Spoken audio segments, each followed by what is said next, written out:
Hey, hey, hey, what is going on, ladies and gentlemen? It's your main man, Coach Eric Schwafel, your host, coming at you with episode number 2 of the Unlocking Excellence podcast.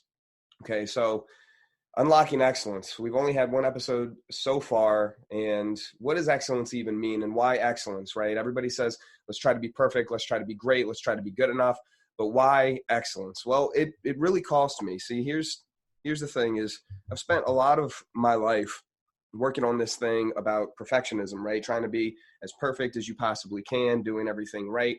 And it hasn't worked out. And what I mean by it hasn't worked out is I can't be perfect. I know that I can't be perfect. I screw up. I make mistakes. Things happen here and there that just don't work out. So I'm decided to come from another mindset. And a few years ago, I had this introduced to me, and it's the concept of excellence. Always do your best. Always show up in excellence.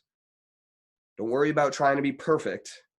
But if you can always do your best in any situation, then you're going to end up on top. You're going to end up in a positive situation, in positive circumstances. So what is personal excellence? Where does this actually come from? And let's define it a little bit, because excellence is different for everybody when you think about it, just like a goal or success is different for everybody. So I have a few different definitions, and personal excellence is an interesting concept, but what does it actually mean? It means striving to become the best possible expression of who we are on a core level.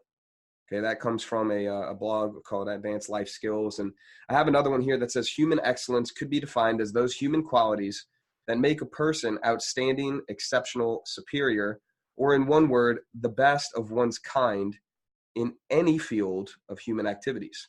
Frequently, it is synonymously used with the word virtue, narrowly meaning moral excellence. So you see, it's not necessarily about being perfect and having everything right and doing everything that you've got to do in order to have the best possible outcome. It's literally the quality of becoming or being outstanding or extremely good. You see, I believe excellence is a place that we come from, right? An inner stance, just like if you're being fearful or if you are being sad or if you are experiencing anger, right? I believe excellence is that place that you come from in those same circumstances. And the thing about where you come from, right, is that you can always control that, and you can always shift that. And I'll explain a little bit more what I mean in later episodes, right? Well, excellence means greatest. It means the very best. Achieving excellence is never easy to do, and excellence is a quality that people really appreciate because it's so hard to find. Excellence is the quality of excelling or being truly the best at something. You know, it's funny, I was doing a little bit of research before this episode just to kind of check out what exactly excellence is and people's definitions, and to really broaden my definition of it so I can understand it more and see where it applies. And excellence was a term that was greatly used in the early 1800s. And over time, it's actually dwindled a lot. And I don't have any reason for this, right? I didn't do the research to find that, but I just find it pretty interesting. And over the last, maybe it was 10 years, it looked like it was starting to grow in the frequency that it was used. So it's interesting to see these statistics and how they actually work, right? Because excellence describes, it's not something that you use to describe everything. It's not something like, oh, it was good, it was great. No, this is something that's excellent. It's something that you use in order to describe an experience that's like none other, right?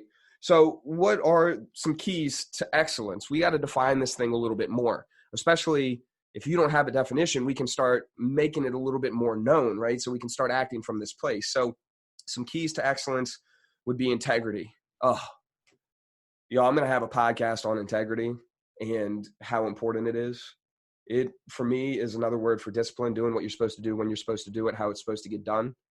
Because when you say that you're going to do something and you don't do it, oh man, think about that. If you tell somebody that you were going to do something and you don't do it, how does that make you look?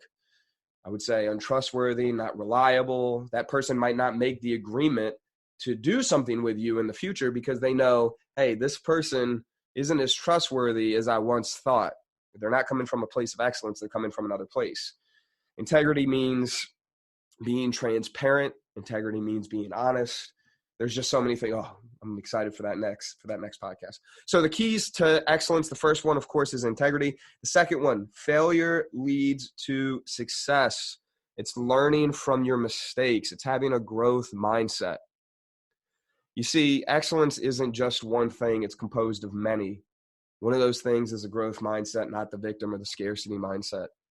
It's seeing, okay, there is a silver lining to every situation. There is good, there is great, there is excellence, there are opportunities. Not just one, there are opportunities in every direction. Only thing that you have to do is see it and be willing to see it. Come from the place of excellence. Speak with good purpose. Speak honestly and speak kindly. It doesn't cost a cent to be nice. It doesn't cost a cent. It doesn't cost another second to be kind, to be compassionate, to speak with good purpose. Nowadays, y'all, and this might be a generalization, but nowadays it is not rare. It is very common to find those who have more of a negative mindset, to find those who are, I would say, more stuck, right, in unserving, unhealthy patterns, whether it's thinking, behaviors, skills. We're not working with personal intentionality. Hopefully I'm pronouncing that right. Intention, personal intentionality. We're not working with that. Why? Because we lost it. We haven't learned it anymore. It's something that we have unlearned. This is it. Right now is a key to excellence. Excellence is doing what you can in the now and knowing that the past are just formulated from memories and the future. It's just projected in our mind, baby. The only thing that we have is right here and now. So this is it. If you're going to change your life, you're going to change your life right now. It can't be in the future. You can think it's going to be in the future, but it's just another moment in the now. So what can you do right now to start acting, not asking, you can ask too, but acting from a place of excellence? What are you going to do right now for that? Oh, another one. One key to excellence is commitment. Oh, commitment. Yes. Commitment's one of the biggest things. I learned this the other day, y'all. Are you interested in the things that you're doing, or are you committed to the things that you're doing? We're interested in a lot of different things, right? We're interested in so many different things, but how committed are we to those things? There is a big difference between being interested and being committed. Interested, we only go so far. But when we're committed, we will do whatever it takes. We become the person that we need to be in order to do the thing that we want to do. It's a straight line, baby, from point A to point B. There are no circles. There are no zigzags. Commitment means we take a straight line to our destination. You take another key is to create responsibility. It's to take ownership. Take responsibility for your actions. I am coming to the understanding, starting to believe more and more, that you are 100% completely responsible for everything in your life. At some level, somewhere subconsciously, before you were born, this is the little bit of woo-woo stuff, you agreed to everything that you're experiencing. That's tough. That's a tough thing, right? I really resisted it at first. If you don't want to believe it, that's okay, right? I'm not here to force my beliefs upon you. I'm here to open your mind and give you things to think about. But take responsibility and ownership over your life. This is where personal integrity, come in, and personal intentionality come in. I was listening to a podcast the other day, and it was said that if you remain in true personal integrity, your production can increase 100 to 500% without any outside external force, support, or anything like that. Just doing what you say you're going to do can increase your production 100 to 500%, because then you're going to stop saying things that you know you can't do and you know that you can't commit to. You're going to stop saying no to what you're interested in, and you're going to start saying yes to what you're committed to. Flexibility. Be willing to do things differently. Be willing to innovate.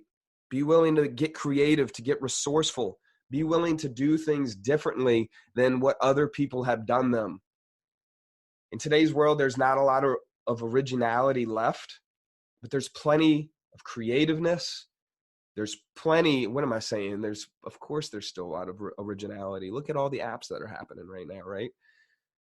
There's creativity. You've got to become resourceful. If you want something, you've got to adopt the mindset in order to get it. It's a crazy example, but think of a drug addict. Think of somebody who's addicted to maybe crack, right? A crackhead. They will find their drug. They will do anything they need to get their drug every single day to get that high. They will do anything they need to go and get it. Some people in society, right? We look down on them and we're like, look at these people. They're addicted and this and that. Well, they know what it takes and they do what it takes in order to get what they want, right?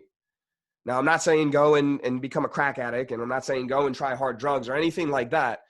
But if you really want something to happen, what is it that you're doing that's stopping you? What mindset, what place are you coming from that's preventing you from getting what it is that you want? So be flexible, because if you're limited by one perspective, you're going to miss the infinite opportunities and possibilities that are presented to you, that are in front of you. And another key is balance. Live your best life. Look, being excellent, for me, it's not all about work anymore. It's not all about making a crazy amount of money. It's about my relationships. It's about feeling good in my own skin. It's about managing my stress, eating well. Excellence is a very broad term when we look at the different areas of our health. You got the physical, mental, emotional, social, environmental, spiritual. All those things play a role. All those things play a role. So 10 commitments for excellence. See the good, risk failure, work hard, expand, be consistent, be passionate, maintain your self-respect. Look at what your own natural talent is. We are all born geniuses. But if you tell a fish to climb a tree, of course it's not going to feel like it was meant to do that. Of course it's going to feel dumb, right? I believe Albert Einstein said something along those lines. So what is the takeaway from today's episode? What is excellence for you? What is excellence for you? Think about that. Excellence, you can also use success in here, but what state of being is excellent for you? Who do you have to be in order to unlock your definition of excellence? One way that you can really define this is by writing it down, right? You can write it down. It takes 5 minutes, 10 minutes. Another thing that you can do is make a list of what you're interested in. Everything. Learning another language, starting a business, writing a book, getting a better relationship, getting a girlfriend, getting a boyfriend, buying a home, buying a house, all these different things. What are you interested in doing? Write the list, 10, 15 minutes, then sort through it. Which of those things are you committed to? Commitment makes the difference. It's not step number 2, right? Step number 1, write the list that you're interested in. Step number 2, write the list that or define what you're committed to. Then the third and the fourth step, define what you're committed to later. Define what you're committed to now, because the things are different. They're different. And then once you've defined what you're committed to later and what you're committed to now, start doing the things that you're committed to now. Make a plan, right? Reverse engineer this shit. That's what it's all about. Y'all have a strong desire for excellence. This isn't going to happen by not having that strong mindset, by not believing in yourself. You've got to make firm blueprints. Every long-term goal that you make has to be supported by a plan. There has to be a factor of accountability. There has to be a factor of persistence and consistency, or else you will give up. You've got to keep moving forward. You can't base these things that you want to do, you can't base them out of feeling all the time. Sometimes you've got to buck up, you've got to move forward and give yourself some old-fashioned tough love, some old-fashioned pushing. Now, I'm not saying that if you're in pain or anything like that, you've got to discern what the pushing time and the resting time is, right? Because it's not quitting, it's resting. But define that. Learn from the best. If only I've seen further, it is by standing on the shoulders of giants. And work really fucking hard. Work really, really, really fucking hard. And never give up. Never, ever, ever give up. That's the difference. That's the game, man. How long can you stay in this shit for? Look around. 78? Something like 78% of the North American population, I know specifically United States, is obese. Overweight. And like 30% is obese. We don't move anymore. We don't care about our bodies anymore. Now, I'm not saying those people aren't happy, okay? And I'm not fat shaming or anything like that. But for the health risks that are there, excellence for them is not in their body, right? So y'all, remember, it's all about figuring out what excellence is to you, writing out the plan, getting the accountability, and getting this thing done. I hope you have a great day. I love you. I believe in you. And I want to let you know that you, my friend, are unstoppable. Have a great day. Peace.